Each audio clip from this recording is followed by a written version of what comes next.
तुम्हाला रामरक्षा देणार आहे वाण म्हणून.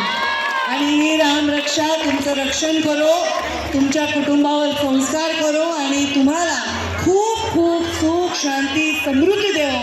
अयोध्याच्या प्रभू रामाच्या श्रीरामाचा दिवा माझ्या वैद्यनाथ प्रभू चरणी लागला.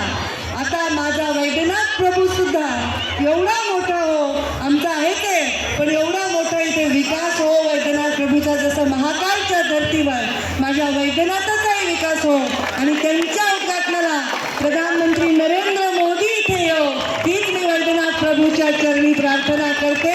आणि सर्वांनी हळदी कुंकू घेऊन वाण म्हणून रामरक्षा घेऊन जावं, लहान मुलींनी सुद्धा रामरक्षा घेऊन जावं आणि त्याचं रोज वाचन करावं असं मी तुम्हाला सर्वांना विनंती करते.